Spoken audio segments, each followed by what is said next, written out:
สบายดีสวัสดีครับ Hello everyone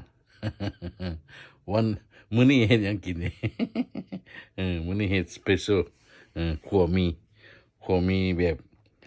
ซูชิวอง ว่าซั่นซะอันนี้ขัวมีเด้ขัวมีเด้ขัวมีใส่อันน่ะหมูแดงพี่น้องนี่แปลกบ่มีไปบ่เฮ็ดผู้ใดเฮ็ดได้นี่ อืมขัวมีใส่หมูแดง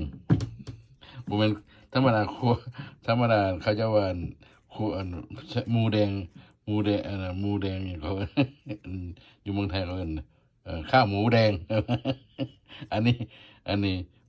หมูแดงขัวมี ว่าซั่นซะมาเด้อแซ่บๆนี่เฮ็ดแบบอันน่ะสไตล์ซูชิวองว่าซั่นซะอันนี้หมูแดงนี่พี่น้องเลี้ยงอยู่ผู้ใดอยากกินก็จับเอาว่าซั่นซะ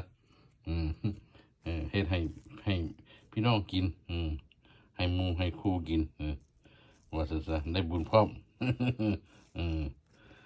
ว่าซั่นซะนี่ขัวมีบ่ได้บอกอันวิธีเฮ็ดนะโอ้ยผู้ใดก็เฮ็ดเป็นเนาะเว้ยเนาะขัวมีด้ามขัวมีซื่อๆ ว่าซั่นซะหมูปิ้นคือกันเว้ยหมูปิ้นหมูแดงคือกันไผก็เฮ็ดเป็นเนาะแม่นบ่ว่าซั่นซะเอามาเด้อมากินน้ำกันว่าซั่นซะenjoy แต่บ่มีอันนั้นนี่แม่นพี่น้องบ่ได้มีน้ำซอสน้ำหยังเด้กินแบบลาวๆเด้อแต่ว่าหมูแดงนี่คันผู้ใดอยากใส่เข้าก็ตักเข้ามาละจานใส่ว่าซั่นซะ